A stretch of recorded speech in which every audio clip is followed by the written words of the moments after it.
जब भी जन आंदोलन खड़ा होता है तो आज़ादी की बात होती है। आपके पैरों पे जंजीर हो, मुझे लगे मेरी आज़ादी मुझसे छीन गई है। मुझे लगता है कि देश का निर्माण ज़मीन पे बाद में होता है, दिलों में पहले होता है। जब पूरा देश गरीब हो रहा था, उनका 10 गुना कैसे बढ़ा। एज एन IAS ऑफिसर मैंने देखा है, बहुत सीमित संसाधनों में भी कुछ घंटों से ज़्यादा नहीं लगता बड़े से बड़े दंगे को रोकने में, अगर आप तय करें। आज इंटरनेट सिर्फ आधे अधूरे सच और पूरे झूठ में डूबा हुआ है। किसी के पास गहराई से सोचने का या शांति से सुनने का वक्त ही नहीं है। हम एक ऐसा शांत कोना बनाने की कोशिश कर रहे हैं। Nope, not your ordinary podcast for entertainment. Nope. तो जो हमारी कॉन्स्टिट्यूशन है, क्या उसकी कोई मोरालिटी है, और अगर है तो उस मोरालिटी के हम किस तरफ खड़े हैं? कुणाल, मुझे लगता है कि कॉन्स्टिट्यूशन संविधान है, वो एक लीगल डॉक्यूमेंट है, कानूनी डॉक्यूमेंट है, एक राजनीतिक डॉक्यूमेंट है, लेकिन सबसे ज़्यादा अगर वो कुछ है वो एक मॉरल डॉक्यूमेंट है। एक देश जब आज़ाद हुए, पार्टीशन के खून की नदियाँ बह रही थीं, मज़हब के नाम पे एक अलग देश बना था, 10 लाख लोगों ने एक दूसरे का कत्ल किया हुआ था। कुछ ही साल पहले जर्मनी में यहूदियों का एक इतना बड़ा नरसंहार हुआ था। दूसरा विश्व युद्ध हुआ था। थोड़े साल पहले बंगाल में जो बंगाल फैमिन हुआ था, 30 लाख लोग मारे गए थे भूख के कारण से। इस बैकग्राउंड में, इस पृष्ठभूमि में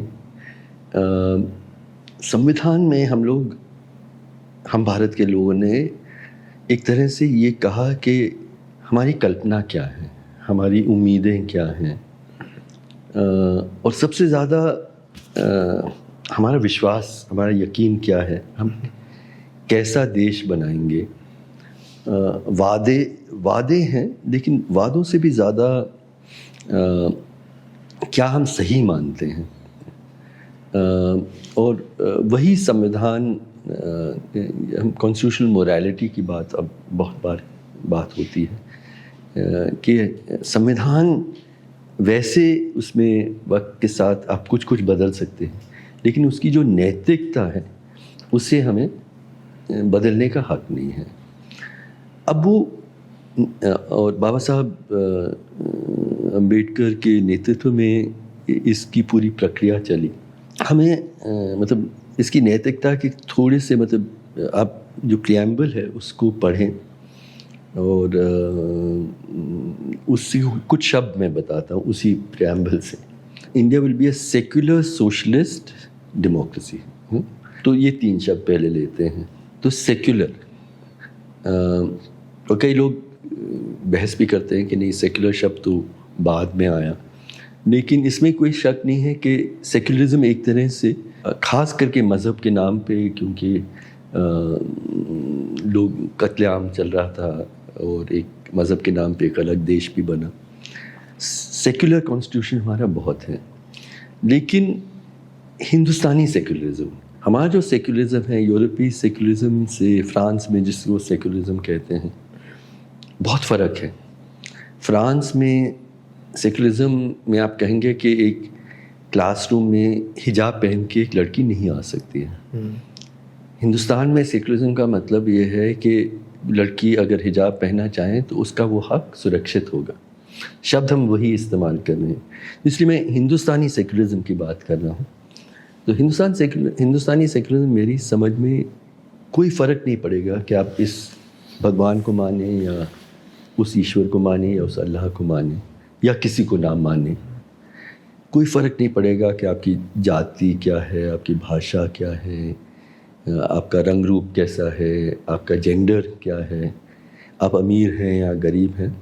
आप हर तरह से बराबर के इंसान और बराबर के नागरिक, बराबर के हक, और एंड ऑल्सो जो विच आई वुड लाइक टू से एन इक्वल बिलोंगिंग। ये देश आपका उतना ही है कोई भी आपका मज़हब हो या कुछ हो। और ये मैं आज के वक्त में बहुत ज़रूरी है। मेरे बहुत प्रिय दोस्त मनोज झा ने रिसेंटली एक लेख लिखा था मुसलमानों, देश के मुसलमानों के बारे में। उन्होंने कहा कि Muslims are not the footnote of the India story. सिर्फ एक फुटनोट नहीं है पूरे India story, they are the co authors of the India story. उन्होंने बराबर का इस कहानी को लिखा है, बराबर का हक, बट इक्वल बिलोंगिंग। ये हमारा सेक्युलरिज्म है। तो एक तो सेक्युलर, फिर सोशलिस्ट। सोशलिस्ट शब्द को मुझे लगता है कि अगेन हिंदुस्तानी से सोशलिज्म का मतलब क्या आता है? 3-4 चीज़ें और संविधान में अलग जगहों में कहा गया। एक के गैर बराबरी को हमें सीमित रखना है, सबसे अमीर और सबसे गरीब के बीच में। दूसरा कि सरकार की जिम्मेदारी है कि हर इंसान, हर नागरिक के कुछ न्यूनतम जो हक हैं, जो ज़रूरतें हैं, वो हक के तौर पे उनको मिले। स्वास्थ्य, शिक्षा, रोज़गार वगैरह। तो ये मैं मानता हूँ कि हमारा सोशलिज्म की कल्पना। और नेहरू जी ने ये भी कहा कि जिसको commanding Heights of the economy, मतलब जो निजी सेक्टर के लिए जगह होगी, लेकिन जो मुख्य काम होगा, स्टील फैक्ट्रीज़ हैं, न्यूक्लियर प्लांट्स हैं, फला, ये सरकार की जिम्मेदारी। सरकार इकोनॉमी के भी ऊंचे स्तर पे उनकी जिम्मेदारी होगी। और सरकार सामाजिक, जिसको आज हम सोशल राइट्स कहते हैं, सामाजिक हक, शिक्षा, स्वास्थ्य वगैरह के लिए खुद डायरेक्टली जिम्मेदार होगा। ये एंड डेमोक्रेसी। अब डेमोक्रेसी, लोकतंत्र, आज हम लोग समझते हैं बिल्कुल सामान्य बात है पहले कि ये फैसला कि हर एक को बराबर का, एक व्यक्ति का एक वोट। लेकिन उस वक्त जब हमने तय किया था, ये काफ़ी क्रांतिकारी सोच था। यूरोपीय देशों में, अमेरिका में महिलाओं को, अश्वेत लोगों को हक, बराबर का वोटिंग का हक में लंबी लड़ाई लड़नी पड़ी। लेकिन हमारे यहाँ तो मतलब सवाल ही नहीं उठा कि ये सबका बराबर का हक होगा। डेमोक्रेसी के मतलब है कुछ किस्म के जो फ्रीडम्स। एक फ्रीडम जो रिलीजियस फ्रीडम, मतलब अपने मज़हब की आज़ादी, वो तो सेकुलरिज्म में भी निहित है। लेकिन और कौन से फ्रीडम्स हैं? और एक प्रेसिडेंट रूजवेल्ट, अमेरिका के प्रेसिडेंट लगभग उस वक्त, उन्होंने freedoms, he said freedom of religion, freedom of conscience, मतलब अपने ज़मीर के हिसाब से आप जो सही गलत है उसको कहने का हक। चाहे फ्रीडम फ्रॉम वांट, मतलब गरीबी बदहाली से भी आज़ादी। और चौथा उन्होंने कहा कि फ्रीडम फ्रॉम फियर, डर खौफ से आज़ादी। तो ये पहले कल्पना थी। सेक्युलर सोशलिस्ट डेमोक्रेसी हमारी होगी। फिर 4 और शब्द हैं संविधान के प्रियम्बल में, जो एक तरह से जिसको बुनियाद मानते हैं हमारी पूरी कॉन्स्टिट्यूशन की। और मैं अंग्रेज़ी में शब्द कहूँगा, पर उसका मतलब दिल को नहीं छुएगा जब तक हम उसको हिंदू जानेंगे। तो जस्टिस, इंसाफ, सबके लिए बराबर का इंसाफ, सामाजिक इंसाफ, आर्थिक इंसाफ, और कानूनी जो इंसाफ है वो लिबर्टी, आज़ादी। जब भी जन आंदोलन खड़ा होता है तो आज़ादी की बात होती है। और ये कहा जाता है कि देश से आज़ादी नहीं, देश में आज़ादी, सबको बराबर के हक, बराबर की आज़ादी। और ये सारी आज़ादी जिसके बारे में बात की कि मज़हब की आज़ादी, अपने ज़मीर की आज़ादी, अपनी आवाज़ की उठाने की आज़ादी, विरोध की आज़ादी, भूख और बदहाली से आज़ादी और डर से आज़ादी। तो जस्टिस, लिबर्टी। फिर तीसरा है इक्वालिटी, बराबरी। मुझे ये समझना बहुत ज़रूरी है कि बराबरी आउटकम्स की सबसे ज़रूरी है। मतलब ये है, और अपॉर्चुनिटीज़ की, मतलब मुझे बराबर के अवसर मिलने चाहिए। तो सबको बराबर की शिक्षा मिलनी चाहिए। फॉर इंस्टेंस, एक ही किस्म के स्कूल कॉलेज में हमें जाने का हक होना चाहिए। और बराबरी आउटकम्स की, मतलब जो फाइनली है कि अगर अमीर गरीब के बीच में फिर भी बहुत फासला है, उसको कम करने का भी जिम्मेदारी है हमारी। तो जस्टिस, लिबर्टी, इक्वालिटी, जो चौथा इनमें है उसको हम फ्रेटर्निटी कहते हैं। फ्रेटर्निटी का सीधा मतलब है भाईचारा, और उसमें कमी है क्योंकि बहनचारा कहाँ जाते हैं, दूसरे जेंडर्स कहाँ जाते हैं। लेकिन जो हिंदी संविधान में एक लफ्ज़ इस्तेमाल हुआ है फ्रेटर्निटी के लिए, बहुत खूबसूरत लफ्ज़ है। पूरी दुनिया के जो कॉन्स्टिट्यूशन में मैं देखता हूँ जब फ्रेटर्निटी की बात होती है, मुझे लगता है कि सबसे खूबसूरत शब्द है वो है बंधुता। मतलब हम एक दूसरे से बंधे हुए हैं। हमारे मज़हब अलग हो सकते हैं, हमारे विचार अलग हो सकते हैं, जाति, भाषा सब अलग हो सकती है, लेकिन हम एक दूसरे से बंधे हुए हैं। इसका क्या मतलब है फ्रेटर्निटी का या बंधुता का? मतलब ये है कि आपके पैरों पे जंजीर हो, मुझे लगे मेरी आज़ादी मुझसे छीन गई है। अब पहलू खान के पीठ पे कोई चाबुक मारे, मेरे पीठ पे दर्द उठे, यही मतलब है। आपके सीने में दर्द हो, मेरे आंखों से आंसू निकले। ये कल्पना थी एक समाज की। बाबा साहब ने जब संविधान को प्रेजेंट किया था, उन्होंने इस सब के बारे में बात की, लेकिन उन्होंने कहा कि सबसे जो फंडामेंटल, सबसे बुनियादी अगर संविधान का एक विचार है या एक सोच है या एक वादा है, वो क्या है? वो कह रहे थे फ्रेटर्निटी, बंधुता। और क्यों, मैं थोड़ा एक्सप्लेन करता हूँ। उनका कहना था कि इंसाफ, आज़ादी और बराबरी संभव है बंधुता के बिना, लेकिन अगर हमें ये हासिल करने हैं तो इसके लिए सरकार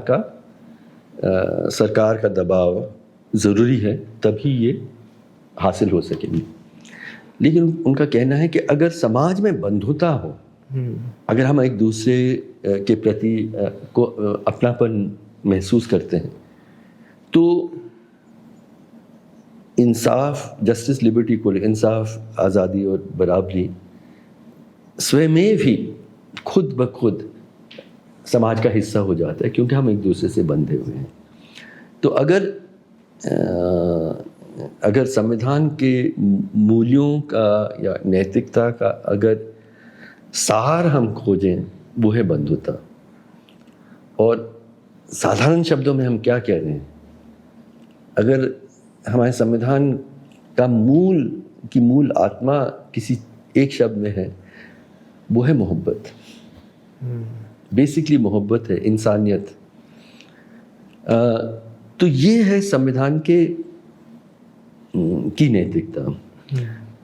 और अब आपने दूसरा सवाल पूछा कि आज हम लोग कितना इसको हासिल कर पाए हैं। मुझे लगता है कि बस मैंने 5-10 मिनट जो आपको कहा, मैं हर चीज़ की बात कर रहा था जो इस देश में आज एक आम नागरिक को हासिल नहीं हो रहा है। हम बहुत दूर यहाँ से भटक गए हैं संविधान के नैतिक मूल्यों से। उसका कारण क्या है? उसका कारण ये है कि जो हिंदुत्ववादी जो संगठन थे, आरएसएस, हिंदू महासभा, आरएसएस इस साल के अक्टूबर में 100 साल पूरा करेगा। उनकी कल्पना इस देश के लिए बिल्कुल अलग थी। अब सही गलत क्या है ये तो हर एक इंसान को तय करना है, लेकिन अलग था, इसमें कोई शक नहीं है। वो कहते थे कि ये देश हिंदुओं का देश है, और ख़ास करके मुसलमान और जो क्रिश्चियंस हैं, क्योंकि उनका जो पुण्य स्थल है वो इस देश की परिसीमा के बाहर है, वो बराबर के पूरी तरह से इस देश के नागरिक नहीं हो सकते। पहला तो उनका ये कहना था। फिर ये कहते रहे कि इनकी फितरत में ही इस देश के प्रति वफादारी और प्यार हो ही नहीं सकता। ये उनका आरोप रहा। और ये कहना बहुत ज़रूरी है कि बहुत स्पष्ट रूप से नाज़ी जर्मनी में जो यहूदियों का कत्लेआम हो रहा था, उसका उन्होंने बहुत स्ट्रांगली समर्थन किया। उन्होंने कहा कि हिटलर एक बहुत महान राष्ट्रीय नायक नेता है, और उन्होंने जिस तरह से यहूदियों की समस्या, द जूइश प्रॉब्लम का हल निकाला है, उससे हमें सीखना चाहिए कि हम जो मुसलमानों की जो समस्या है, द मुस्लिम प्रॉब्लम, उसको भी हमें उसी तरह से हल करना ज़रूरी है। ये एक दूसरा सोच था। अब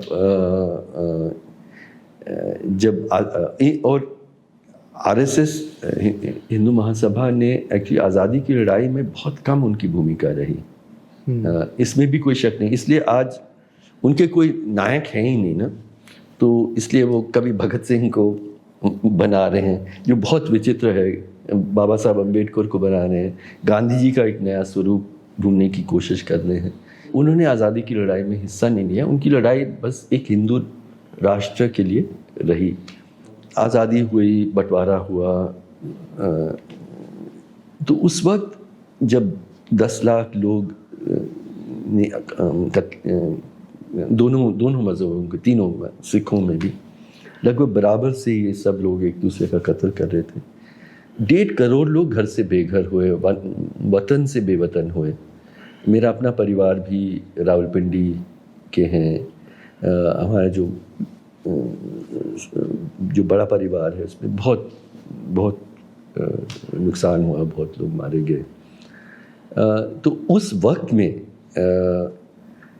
ये आवाज़ बहुत ज़ोरों शोरों से उठी कि उनका देश पाकिस्तान बन गया है मज़हब के नाम पे, तो हमारा भी देश मज़हब के नाम पे ही बनना चाहिए। कई लोग उसका समर्थन भी कर रहे थे, लेकिन हमारे जो गांधी जी, नेहरू, पटेल को भी हम शामिल करेंगे, मौलाना आज़ाद और बाबा साहब अम्बेडकर, जो हमारे प्रमुख नेता थे उस वक्त, उनको यकीन था कि नहीं, हम ऐसा देश बनाएंगे जहाँ पे सब मज़हब के लोग और मुस्लिम लोग मज़हब के लोग को बराबर के हक मिलने चाहिए। ये उनका मानना था।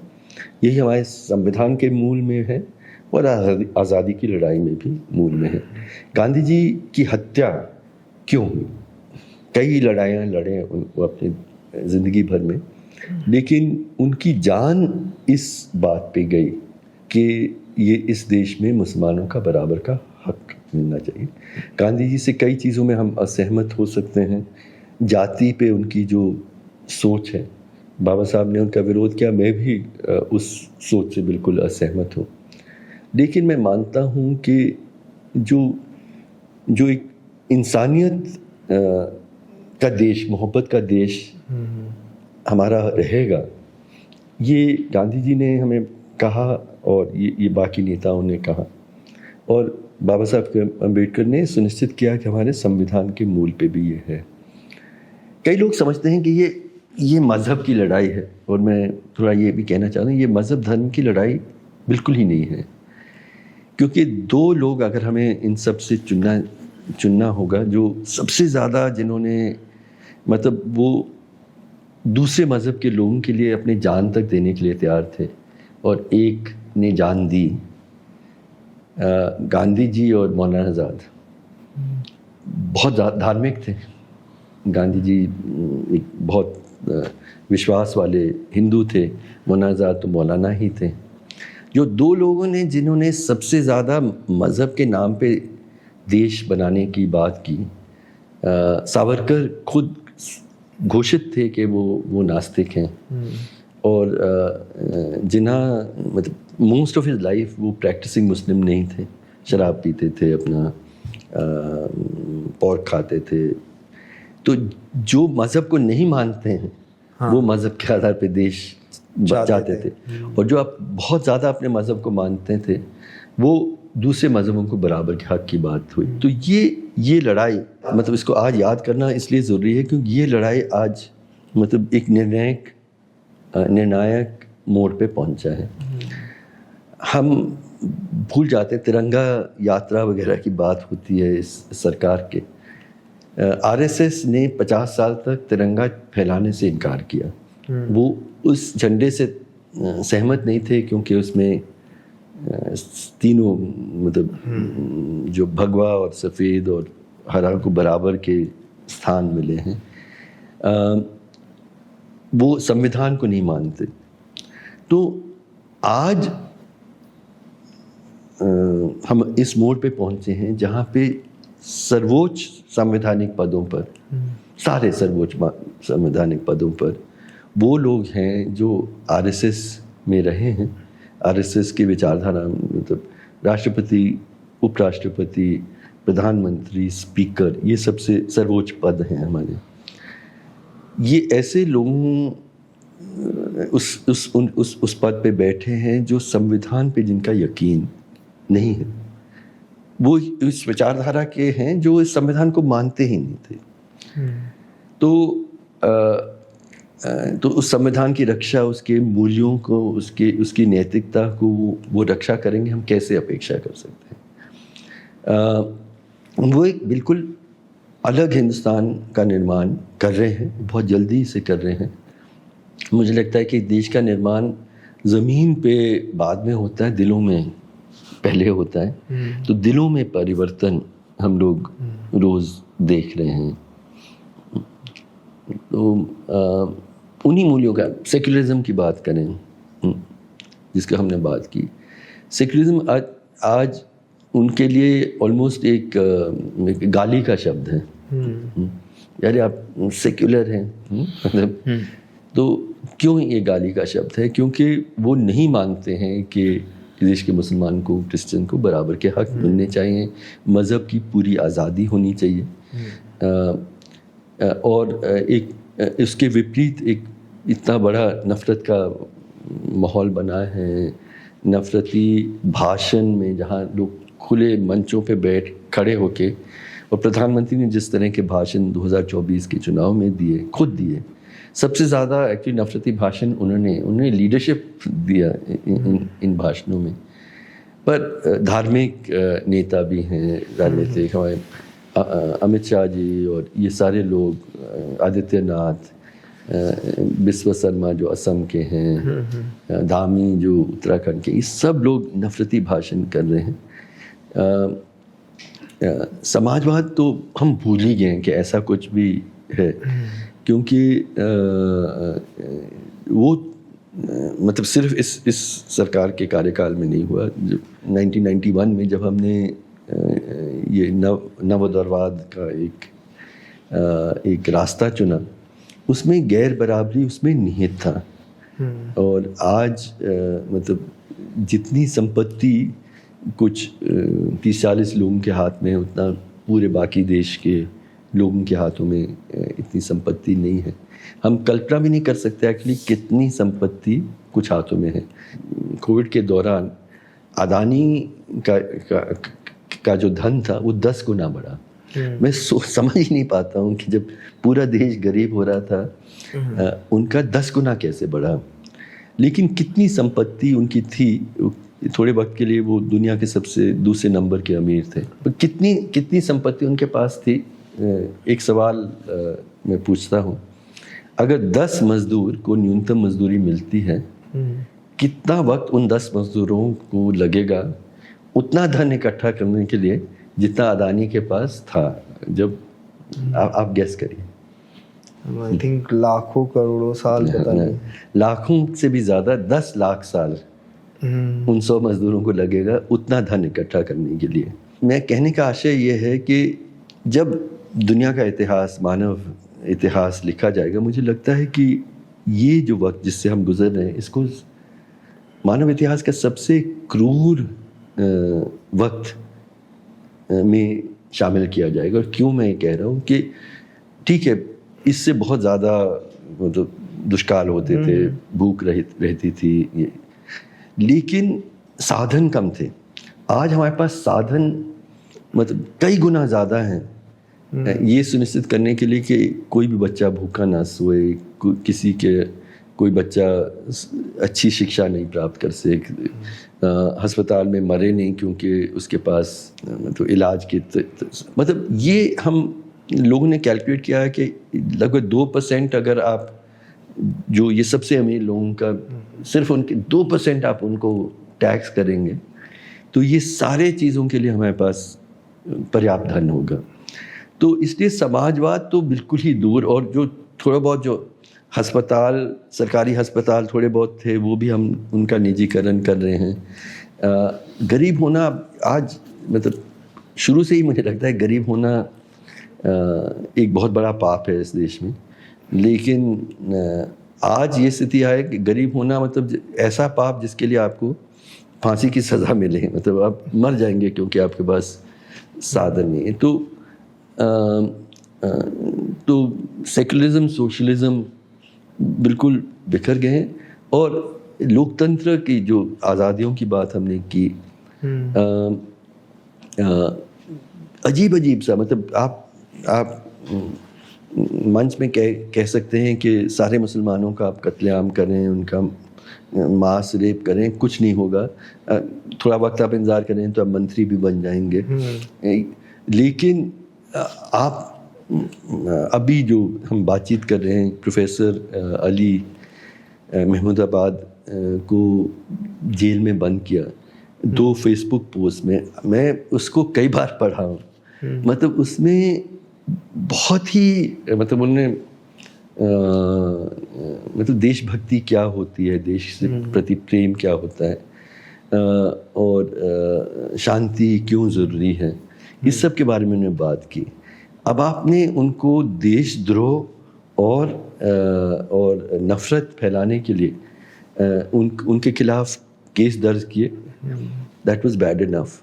लेकिन जो सुप्रीम कोर्ट ने सुनवाई के वक्त में उनको बेल देते समय भी ऐसी डांट लगाई कि पॉलिटिकल साइंस के प्रोफेसर अब ये हक नहीं रखते हैं कि वो अपने विचारों को रख सकें, और जो स्टूडेंट्स ने उनके साथ खड़े हैं। तो ये मतलब बार बार हमें याद दिलाया जा रहा है कि हमें हक नहीं है सरकार की जो आइडियोलॉजी है उसके खिलाफ आवाज़ उठाने का। बहुत सारी और चीज़ों का कह सकता हूँ, लेकिन बंधुता के बारे में फाइनली एक बार फिर हम लोग कहाँ पहुँचे हैं, 3-4 उदाहरण देना चाहता हूँ जिसमें मुझे लगता है कि अजीब मतलब एक एक्सट्रीम मॉरल सिविलाइजेशनल क्राइसिस, मतलब हम लोग देश की आज़ादी के 75 सालों में सरकार तय करती है कि उन लोगों को आज़ाद किया जाए, उस दिन को आज़ाद किया जाए जिन्होंने गुजरात में बलात्कार करके बिल्किस बानो के पूरे परिवार को जिस तरह से उन्हें, इतनी क्रूरता की कहानी है, उनको आप चुन के आप उनको आज़ाद करने में आज़ाद भी किया, लोगों ने उनका सम्मान भी किया। ये एक उदाहरण मैं देता हूँ। जगह जगह में भीड़ इकट्ठा होके पीट के, जिसको लिंचिंग हम कहते हैं, हम देख रहे हैं। कारवाने मोहब्बत में हम लोग ने तय किया, वादा खुद से किया कि हम लोग पहुंचते हैं परिवार के पास, उनको मतलब ये कहने के लिए आप अकेले नहीं, उनके आज़ादी, उनके इंसाफ की लड़ाई। मैं एक सवाल उनसे बार बार पूछता हूँ जहाँ भी जाता हूँ कि क्या लोगों ने आपकी सहायता की, और हर जगह एक ही जवाब मिलता है कि कोई, हम पीट रहे थे धीरे। और ये जो लिंचिंग में ऐसा नहीं है कि आपने सीधा कत्ल किया, मतलब टॉर्चर करके सब लोगों के सामने। और बहुत सारे घटनाओं में मैं देखता हूँ, और वो वीडियो भी लेते हैं, कि जब आपका बहुत खून बह गया, आखिर में आप पानी मांगते हैं। उनको गर्व है कि हमने उनको पानी तक नहीं दिया, और फिर वो बेहोश होके मर गए। मुझे लगता है कि हमारे समाज में क्या हुआ कि हम लोग, और कई 100 लोग देख रहे होते हैं, कोई पानी नहीं देता उनको, कोई रोकता नहीं है। ये मुझे लगता है कि हमारे समाज में जो जहर फैला है उसका ये अंजाम है। और अभी हाल ही की एक रीसेंट घटना, मतलब ये जो इंसानियत या मोहब्बत कितना ख़त्म हो गया है इस देश में। रोहिंग्या लोग कौन है? रोहिंग्या एक ऐसा समाज है, मुस्लिम समाज है, जो म्यांमार में उनके साथ मतलब नरसंहार की स्थिति निरंतर चल रही है। दुनिया में लोग मानते हैं कि सबसे पीड़ित अगर कोई एक समाज है वो है रोहिंग्या। हमारे देश में सिर्फ 22,500 रोहिंग्या हैं, और ये कहा जा रहा है कि हम तो बोझ ही नहीं उठा सकते। मतलब 140 करोड़ लोगों के देश में हम 22,000 लोग जो नरसंहार से भागे हैं, उनको हम संभालने की स्थिति में नहीं हैं। अब पहलगाम के में जो टेररिस्ट अटैक हुआ था, उसमें एक जनाक्रोश उठा। उसमें हमने क्यों देश के मुसलमानों को उसके लिए जिम्मेदार, उन्होंने ना उसको किया, ना उसका समर्थन किया। और रोहिंग्या तो हम देख रहे हैं कि मई 7 को हमारे जो मिसाइल्स गए, उसी दिन उसी रात दिल्ली में रोहिंग्या लोगों को पकड़ा गया, 40 लोगों को। उसमें औरतें थे, बुज़ुर्ग थे, बच्चे थे। उनको उन्हें बंद किया डिटेंशन सेंटर में, एक प्लेन में बिठाया और पोर्ट ब्लेयर अंडमान में पहुंचाया। फिर पोर्ट ब्लेयर में उतार के उनकी आंखों में पट्टी बांधे, हाथ पीछे बांधे, एक नेवल शिप में बिठाया और उनको मतलब उनको समझ नहीं आ रहा था क्या हो रहा है हमारे साथ, इतने डरे हुए थे। और एक जगह पहुंचे और उनके फिर पट्टियाँ खोली, सागर के बीच में थे, और उनको लाइफ जैकेट दिया और सागर में फेंक दिया। और वो किसी तरह से तैर के पहुंचे, उनको मालूम नहीं कहाँ, और पाया कि हम लोग म्यांमार में ही पहुंच गए जहाँ नरसंहार चल रहा है। उनकी खुशकिस्मती है कि एक ऐसे जगह में पहुंचे जहाँ पे वहाँ की मिलिट्री का कंट्रोल नहीं है, तो बच गए वो।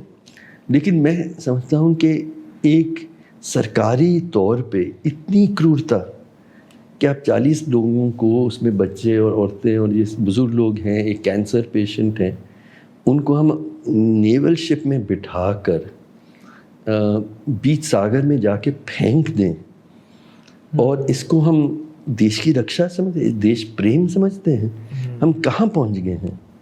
मैं मानता हूँ कि हमें कहा जा रहा है कि आप अपना देश को प्यार करते हैं, ये साबित करने के लिए आपको दूसरे देश से नफरत करना ज़रूरी है।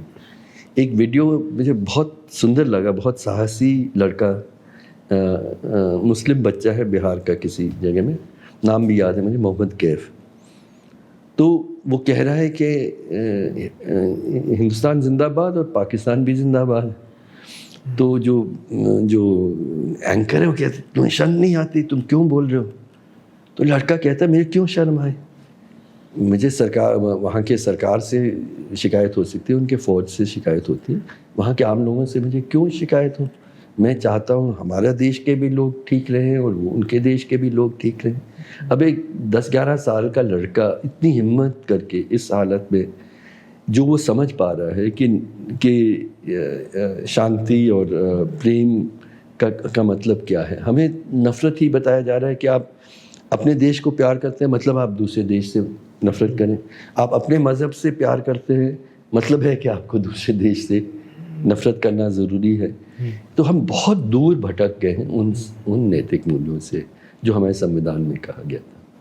और जो ये जब देश के लोग ही इन मूल्यों से भटक जाते हैं, तो जो हमारे इंस्टीट्यूशंस है जिनका काम है इंडिपेंडेंट रहना, चाहे वो इलेक्शन कमीशन हो, ईडी हो, सीबीआई हो, जुडिशरी हो, पुलिस हो जी, तो जब ये सोसाइटल कोलैप्स एक तरह का होता है, तो ये इंस्टीट्यूशंस के साथ क्या होता है। ये बहुत बहुत ज़रूरी सवाल है। और उसमें मुझे लगता है कि हम कहें कि अरे वो मोदी जी हैं उसके कारण से हम हुए, नहीं, मोदी जी नहीं होते, कोई और होते। समाज में हम लोग और जो अलग अलग जिम्मेदारियां लोग रखते हैं। तो शुरू करता हूँ ऑपोजिशन पार्टीज़,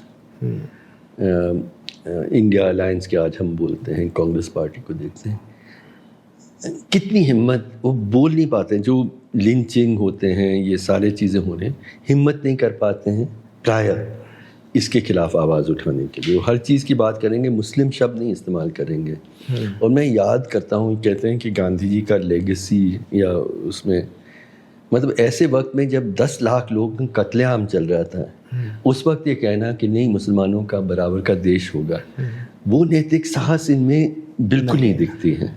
तो एक तो ये मैं कहना, संसद का जहाँ तक सवाल है उसको इतना कमज़ोर कर दिया गया है कि उसमें कोई ऑपोजिशन विरोध करे उसके पहले ही उनको या तो सस्पेंड कर देते हैं, बाहर निकाल देते हैं। ये पूरे जो बहुत ज़रूरी कानून हैं बिना डिबेट के वो पास होते हैं संसद का। अब जो जुडिशरी का जो सवाल है, जुडिशरी से भी हम अपेक्षा करें कि वो खड़े रहेंगे। अब 5-5 सालों से यहाँ नौजवान जो बहुत आदर्शवादी हमारे गुलफिसा और उमर खालिद जैसे लोग जेलों में पड़े हैं, इसलिए पड़े हैं उनका ट्रायल तक शुरू नहीं हुआ क्योंकि जुडिशरी ने अपनी जिम्मेदारी नहीं निभाई। इस तरह से और भी बहुत उदाहरण हैं। मीडिया की तो हम क्या बात करें, आप मेरे से छोटे उम्र के हैं। मैं जब इमरजेंसी हुआ था, मैं नौजवान था, कॉलेज से निकला था। मुझे याद है कि ठीक है इमरजेंसी में मीडिया को दबाया गया था, लेकिन उनका विरोध बहुत साफ दिखता था। मतलब अपने अपने तरीके से, जैसे ब्लैंक एडिटोरियल छापते थे कि हमें बोलने की आज़ादी, वो अपना विरोध व्यक्त कर रहे थे ऐसे वक्त में जहाँ जेल जाने का डर है। आज कोई किसी को मतलब वो डर नहीं है, लेकिन जिस तरह से मीडिया जो मेन स्ट्रीम मीडिया है, जिसे हम रवीश गोदी मीडिया कहते हैं, वो मीडिया ना सिर्फ सरकार का कभी भी प्रधानमंत्री से कभी कोई सवाल पूछे या कुछ, लेकिन नफरती राजनीति का सबसे बड़ा वो प्रेरक एक तरह से बन गए हैं। ये इतिहास उनको भी माफ़ नहीं करेगा। फिर हम लोग यूनिवर्सिटी की बात करते हैं, इंटेलेक्चुअल्स की। यूनिवर्सिटी एक तरह से इन 10 सालों में पूरी तरह से उसको तोड़ मरोड़ गया है। जो वाइस चांसलर्स सभी संघी विचारधारा के, जो संविधान के मूल्यों के बिल्कुल खिलाफ हैं, इन सब को हम मेरे ख्याल में कुछ हद तक हम समझते हैं। लेकिन जो सिविल सर्विस है जिसका मैं हिस्सा ऑलमोस्ट 20 साल तक रहा, उसकी जो भूमिका है, इसको मुझे लगता है मैं थोड़ा सा उसमें और डिटेल में कहना चाहता हूँ।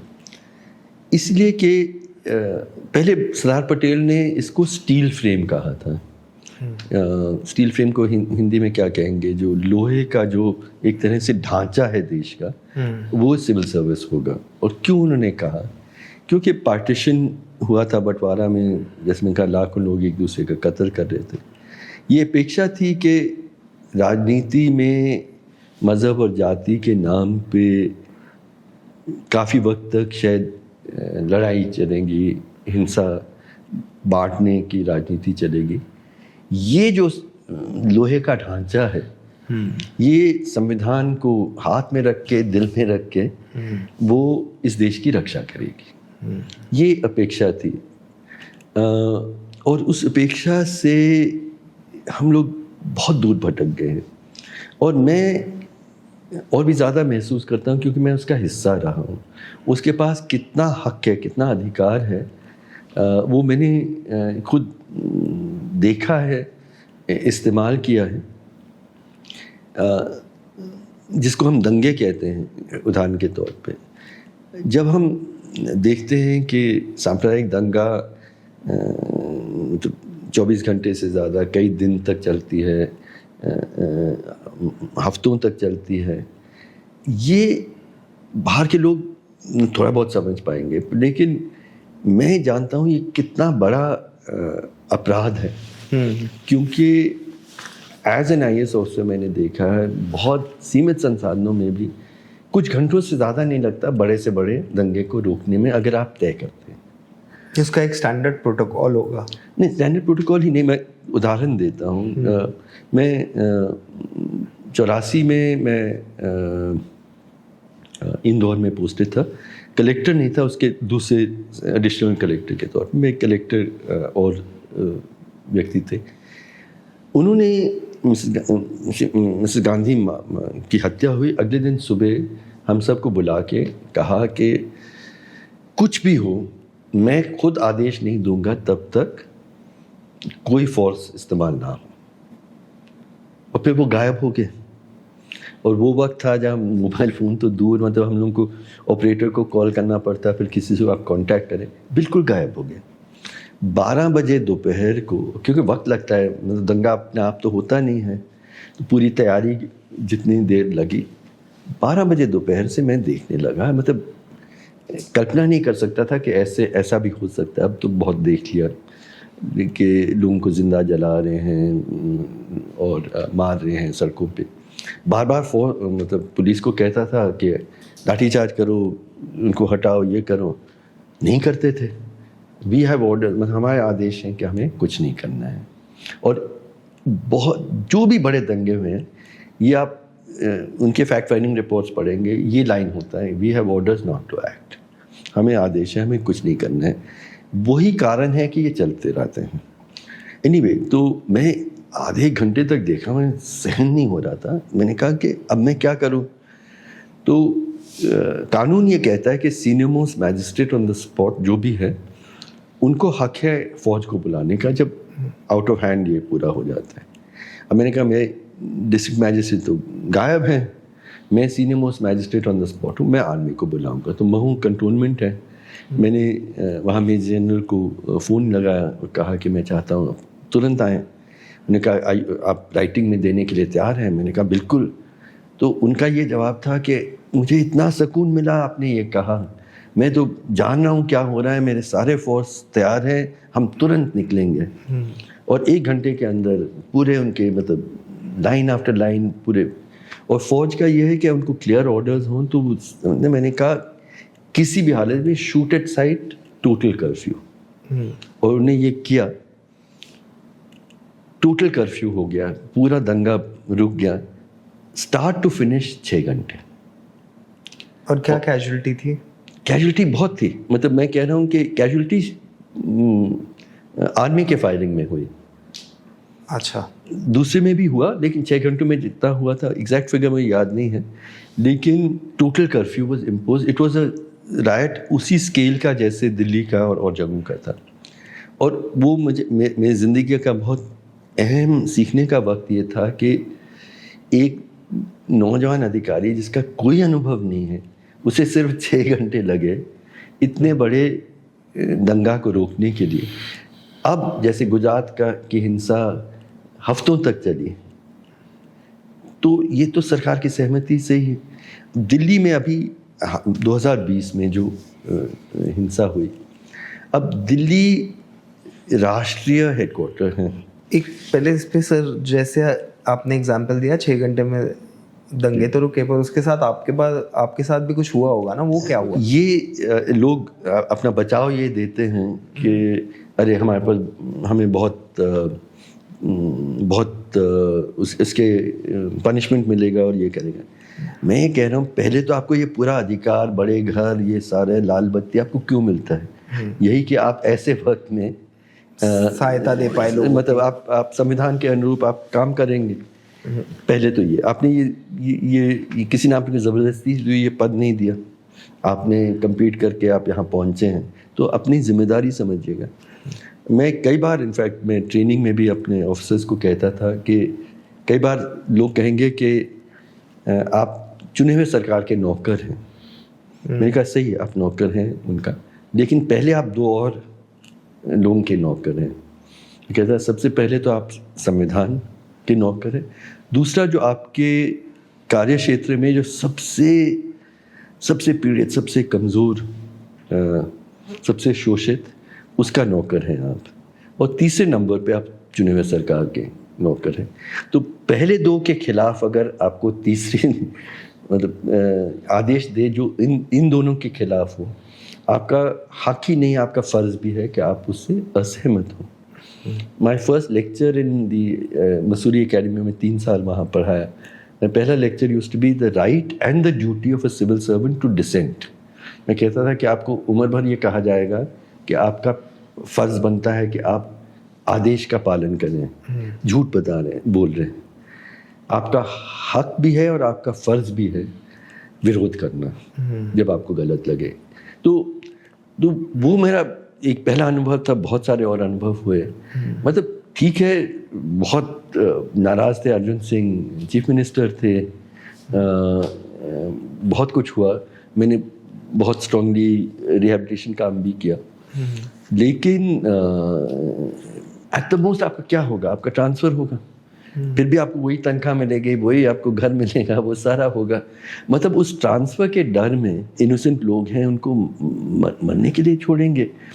मैं मान लीजिए कि आप कोई आपकी हत्या करे तो एक बहुत बड़ा अपराध है।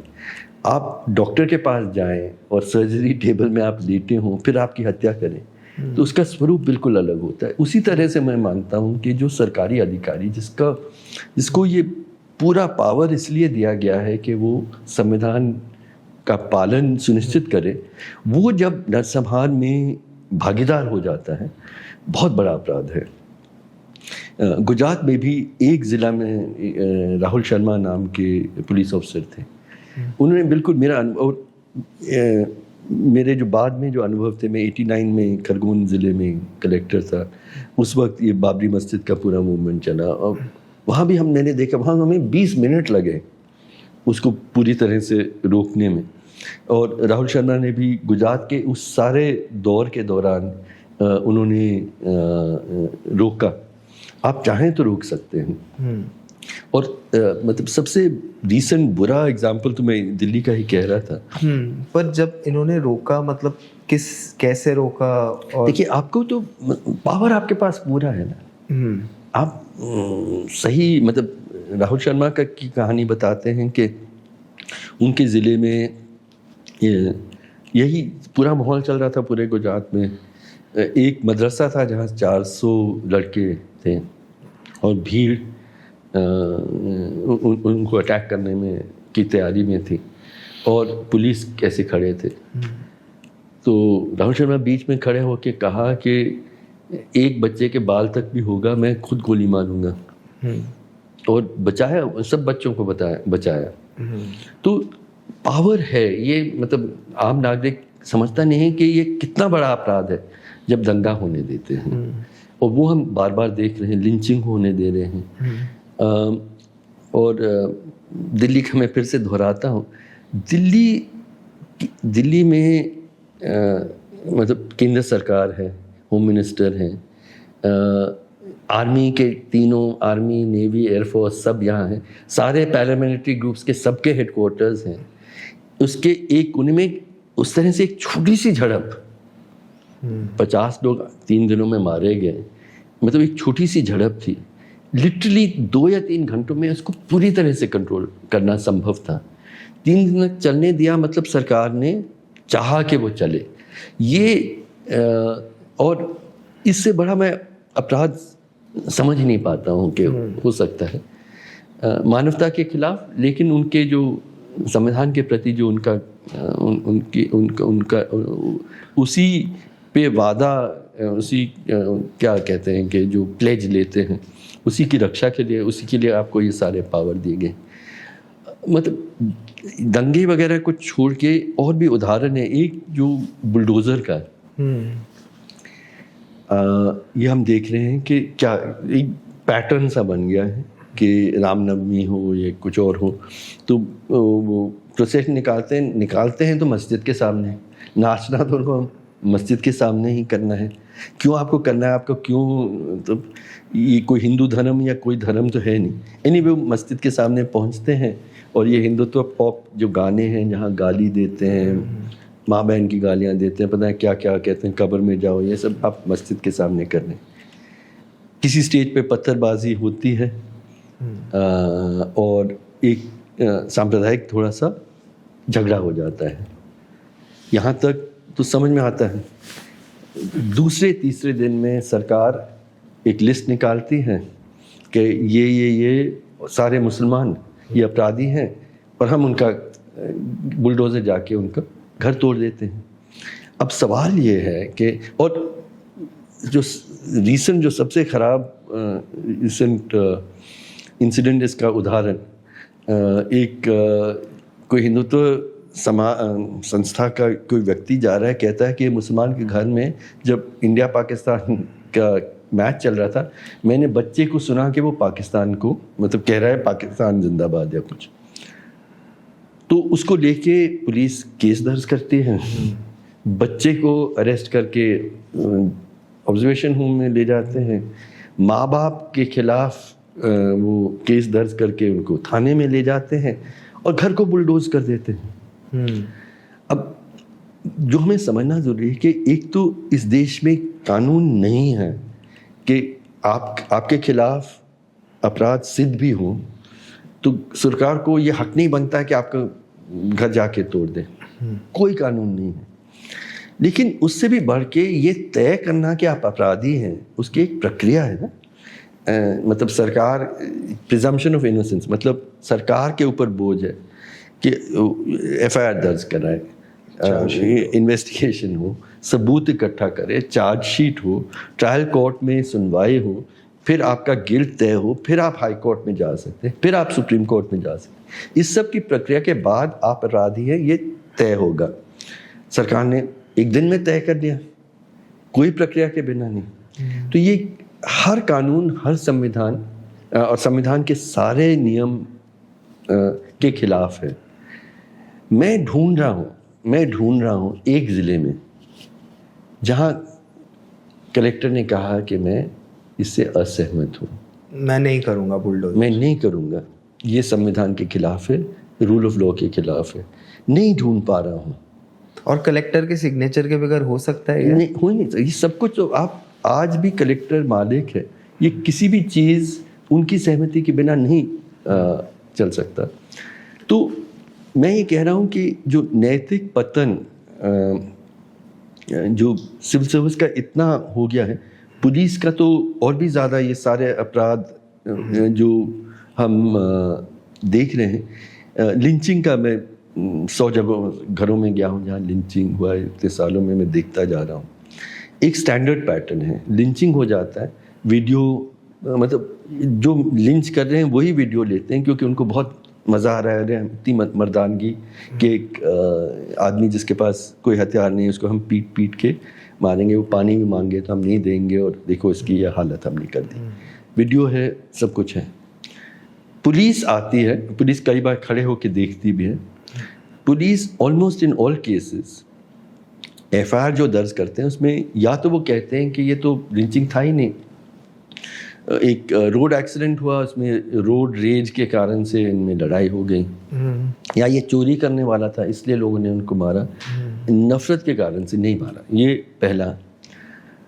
दूसरा, अगर आपके खिलाफ गाय के नाम पे मान लीजिए ये कई केसेस कायम हैं, तो उनका ये एक तरह से है सोच कि गाय काटने तो आप आए थे, तो असली अपराधी तो आप हैं। अब भीड़ थोड़ी सी भड़क गई तो मतलब उनके मतलब फीलिंग्स इतने मतलब उसमें इतना चोट आया उनको कि वो थोड़ा ज़्यादा भड़क गए। लेकिन असली अपराधी तो पहलू खान का या इन सब का, उन्हीं के खिलाफ, मतलब पहलू खान के मारने वाले लोग सब दोष मुक्त हैं, घोषित हो गए कोर्ट से। लेकिन उसके जो परिवारजन हैं उनके खिलाफ केसेस अभी भी चल रहे हैं। तो आप लव जहाद के नाम पे आपने किसी को मारा तो एक बात, फिर असली तो आप तो किसी हिंदू लड़की के साथ आप प्रेम या सेक्स कर रहे हैं तो आप अपराधी हैं, असली अपराध तो आप हैं। अब भीड़ ने भड़क गई। तो ये कौन करता है? ये अधिकारी ही करते हैं। पहलू खान का मतलब उदाहरण दिया तो मैं थोड़ा आगे पहलू खान दुधारू गाय खरीद के ला रहे थे। अब दुधारू गाय अगर आप खरीद के ला रहे हैं, आप उसको मतलब कसाई को देने के लिए तो नहीं आए। आप पागल होंगे कि आप 70,000 या 1 लाख के लिए आप गाय खरीदे, कसाई को आपको 5,000 रुपये मिलेंगे।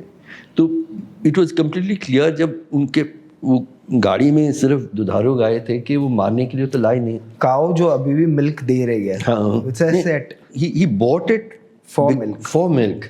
तो पर मैं थोड़ा सा ये कहना चाह रहा हूँ, मान लीजिए वो कसाई के लिए ले भी जा रहा होता कोई, फिर भी भीड़ को हक तो है नहीं उसको मारना। पर ये केस तो बहुत एक्सट्रीम था। उन्होंने पकड़ के उनको पीट के मार दिया। और होम मिनिस्टर उस टाइम बीजेपी गवर्नमेंट थी राजस्थान में, उन्होंने कहा कि ये तो गाय तस्कर है, और वहाँ के पुलिस ने उनके खिलाफ केस दर्ज की। मैं कारवानी मोहब्बत में उस रास्ते से कुछ महीनों बाद जा रहा था, तो मैंने कहा कि जिस जगह में उनकी हत्या हुई, मैं रुक के हम लोग कुछ फूल वहाँ रखेंगे। हंगामा उन्होंने उठाया, हम होने ही नहीं देंगे, हम आपको वहाँ फूल रखने ही नहीं देंगे। तो मैंने कहा अब तो जिद है, आप मार सकते हैं, मैं फूल नहीं रख सकता, ये तो हम सहमत नहीं हैं। तो वहाँ के वरिष्ठ अधिकारी मुझसे मिलने आए, कहा कि सर हमारे लिए बहुत प्रॉब्लम है, आप ना फूल ना रखें। तो मैंने कहा कि ये तो हद ही कर लिया आपने, अब तो किसी हालत में हम फूल रखेंगे नहीं, लोग पत्थर मारेंगे, ये करेंगे। मैंने कहा वो आपकी जिम्मेदारी है। नहीं, एक बहस में उन्होंने कहा नहीं, लोकतंत्र में तो हक है ना लोगों को अपनी बात रखने का। मेरा जवाब मुझे याद है, मैंने कहा कि उनको पत्थर फेंकते हुए अपने बात रखने का हक है, फूल रखने से के मेरे 2 मुट्ठियों में 6 वो फूल हैं, वो रखने का मुझे हक नहीं है, उनको पत्थर फेंकने का हक है। आप कैसे अपनी जिम्मेदारियों को सोचते हैं। फिर बस में और लोग भी थे जो चल रहे थे। मैंने कहा कि मैं आप लोगों को खतरे में नहीं डाल सकता, लेकिन अब तो जिद की बात हुई, मैं तो उतर के फूल रखूँगा ही। तो मैं उतरा और वहाँ भीड़ इकट्ठा हुई, और मैं पुलिस अफसर ने कहा देखिए सर, मैंने कहा कि यार मैं सर्विस में रहा हूँ, आप चाहते नहीं वो इकट्ठे होते तो नहीं होते वो इकट्ठे, लेकिन आपकी इजाज़त से सहमति से ये भीड़ इकट्ठा हुई, मैं उतर रहा हूँ, मैं फूल रख रहा हूँ। तो उन्होंने फिर पुलिस ने मुझे घेर दिया। तो मैंने कहा कि या तो मुझे अरेस्ट करिए या मुझे जाने दीजिए, आप जो कर रहे हैं गैर कानूनी कर रहे हैं। बैठ गया मैं वहाँ, और कुछ आधे 1 घंटे के बाद वो बार बार फ़ोन कर रहे थे, उन्होंने कहा कि हम रोक ही नहीं सकते उनको। तो मैं निकल के और फिर वहाँ पहुँचा। अब हाईवे के किनारे में गंदा सा जगह है जहाँ पे उनको मारा। अब मैं धार्मिक भी नहीं हूँ, मतलब तो मैं सोचा मैं करूँ क्या। फिर वहाँ घुटने टेक के मैंने फूल रखे, और मैंने कहा कि उन पहलू खान की याद में उन सब की जिनको ये किया है। और फिर मैं वापस आया, और उस जो पुलिस ऑफिसर से मैंने उनको कहा कि आप मुझे रोक रहे हैं यार, पत्थर वालों को आपने नहीं रोका, पहलू खान के खिलाफ आपने ये गाय तस्करी का केस कर दिया जब वो दुधारू गाय ला रहे हैं, आप कैसे अपनी जिम्मेदारी को समझते हैं। एनीवे फिर मैं वापस आया, और फाइनली बस के अंदर बैठा तो पत्थर वो फेंकने लगे। मैंने गाड़ी रोकी, हमारे पास जितने फूल थे मैंने उनके ऊपर फेंके, और फिर गाड़ी निकाली। मैं उदाहरण ये देना चाह रहा हूँ कि हम लोग भूल गए हैं जिनको पावर दिया गया है, क्यों पावर दिया गया है, किस विश्वास, किन जिम्मेदारी, कौन से संविधान के मूल्यों के अनुसार। तो मुझे लगता है कि जो हमारे बाकी डेमोक्रेटिक इंस्टीट्यूशंस हैं, ऑपोजिशन पार्टीज़ हैं, पार्लियामेंट है, जुडिशरी है, मीडिया है, यूनिवर्सिटीज़ हैं, इन सब का तो बिखराव हम देख ही रहे हैं। सिविल सर्विस का बिखराव मैं समझता हूँ कि शायद सबसे ज़्यादा अगर कोलैप्स कहीं हुआ हो वो है सिविल सर्विस में। और मैं वो साल जो मैंने गुजारे उसके अंदर मुझे बहुत गर्व से मैं याद करता हूँ कि पूरा सर ऊंचा रख के विरोध के बहुत सारे जिम्मेदार वक्त आए, और विरोध किया भी और कर सकते हैं। पर जैसे आप अभी नहीं सर्विसेज में नहीं पढ़ा रहे हैं, तो फिर तो 99.9 वो डेटॉल की ऐड हो गया ना कि 1-2 ही ब्यूरोक्रेट बचे हैं, बाकी सब चले गए आरएसएस बीजेपी वाले के साथ। नहीं, मैं काफी लोग आपको बोलते होंगे कि आप अगर सर्विस में आप सर्विस में नहीं, ये मतलब हर जगह ये कहा जाता है मुझे, और लोग नौजवान मुझसे पूछते भी हैं कि क्या इस हालत में हमें सर्विस में जाना चाहिए कि नहीं। तो मैं कहता हूँ कि अगर मैं मतलब मेटाफोरिकली अपना रेजिग्नेशन लेटर जेब में रखता था, मतलब लिटरली नहीं रखता था, लेकिन मैं बहुत क्लियर था कि मुझे जो सही करना है मैं करूँगा। और लोग मानते थे कि आपका करियर बहुत ख़राब होगा। एक्चुअली बढ़िया करियर रहा, मैं 6 ज़िलों में कलेक्टर रहा, क्योंकि सरकार और चीफ मिनिस्टर जिनका मैंने विरोध किया था इज्जत भी करते थे, मेरी बात भी सुनते थे। ऐसा नहीं, हमारा लोकतंत्र मतलब इतना बिखरा हुआ नहीं है। आज शायद और ज़्यादा मुश्किल होगा, ये मैं मानता हूँ, लेकिन कोई आपको ज़बरदस्ती नहीं कह रहा है। आप में ये 3 मूल्य नहीं हो, मैं मानता हूँ कि अधिकारी के 3 मूल्य होने चाहिए। एक नैतिक साहस, मॉरल करेज। दूसरा रहम, करुणा दिल में हो, जो पीड़ित है आपको सहन नहीं हो सके। और तीसरा है जो फाइनेंशियल इंटेग्रिटी, मतलब आप भ्रष्ट ना हो। ये 3 मूल्यों, अगर ये 3 मूल्यों आप में नहीं है, ना ही जाइए, और जाएं तो फिर लड़े। और लोग कहते हैं कि आपने क्यों छोड़ा उस वक्त, तो मैं 2002 में मैं जिस स्थिति में मैंने देश को देखा,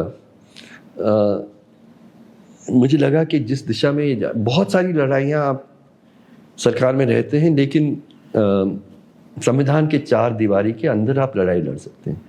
लेकिन ये एक ऐसी शक्ति है जो संविधान के बाहर इस देश को ले जाना चाह रही है, और वो लड़ाई में उस सरकार का हिस्सा होते हुए नहीं लड़ सकता।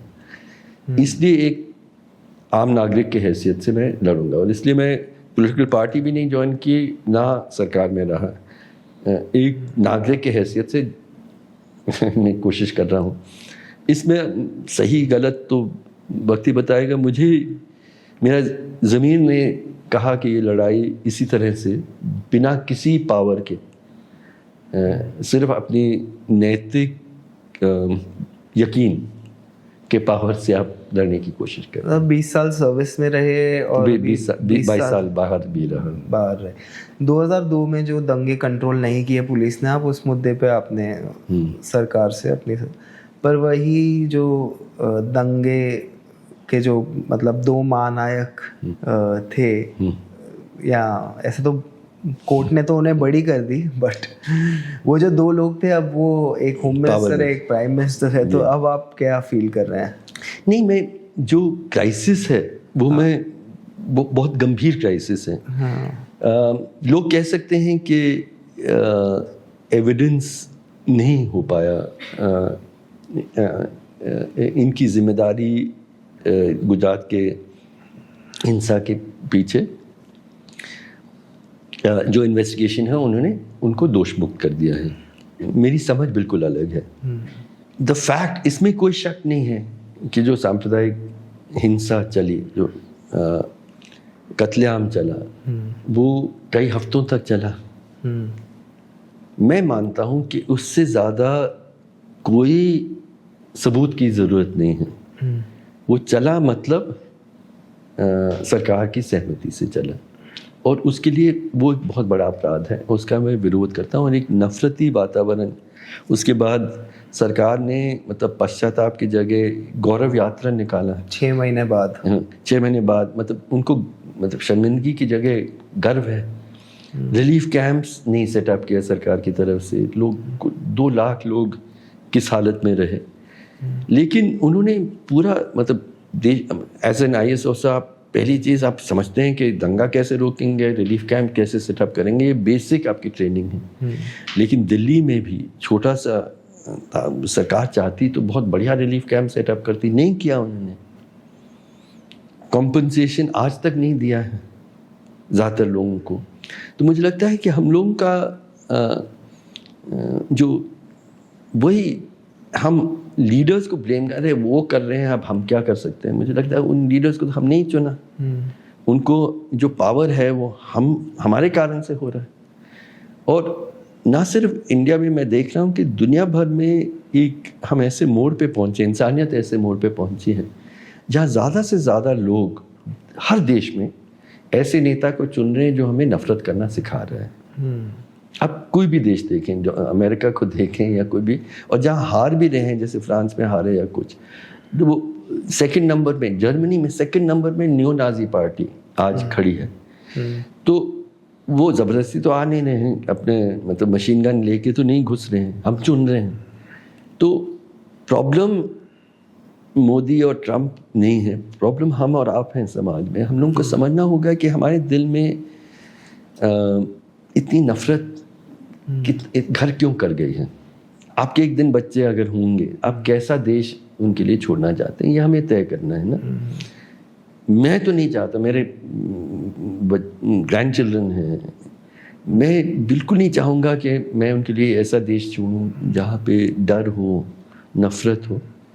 मोहब्बत वाला देश हमने संविधान में तय किया था, वैसा ही देश हमें बनाना है और बनाएंगे। और एक चीज़ मैं आखिर में इसमें कहना चाहता हूँ कि उम्मीद नहीं टूटी है मेरी, और हर वक्त जब दिक्कत आती है, परेशानी आती है, अब ये पहलगाम में जो टेरर अटैक्स हुए उसके बाद जिस तरह से जो विक्टिम्स थे खुद उन्होंने कहा कि नफ़रत नहीं फैलाओ।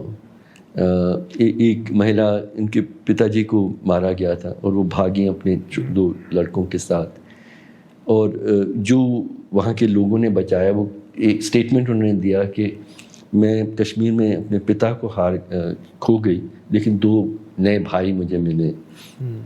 तो बार बार जो कश्मीर के लोगों ने, जो टूरिस्ट भाग रहे थे, सबके लिए अपने घर खोले, पूरा लाइन, मतलब कह रहे हैं पूरे हाईवे में लोग खड़े थे, खाना दे रहे थे, पानी दे रहे थे, माफ़ी मांग रहे थे। कुंभ मेला में जब स्टैम्पीड हुआ, मस्जिदें खुली लोगों को शरण के लिए। मैं समझता हूँ कि हम और आप जो पढ़ा लिखा वर्ग है, मध्यम और अमीर वर्ग, हम भटक गए हैं। आम हिंदुस्तानी अभी भी मोहब्बत पर आधारित समाज क्या है समझ रही हैं, और हम बचे हुए हैं उनके कारण से, हम और आप जैसे लोगों के कारण से नहीं। Thank you sir for joining us. Thank you so much, बहुत मज़ा आया आपसे बात करके। Pleasure to speak to, thank you. And clap.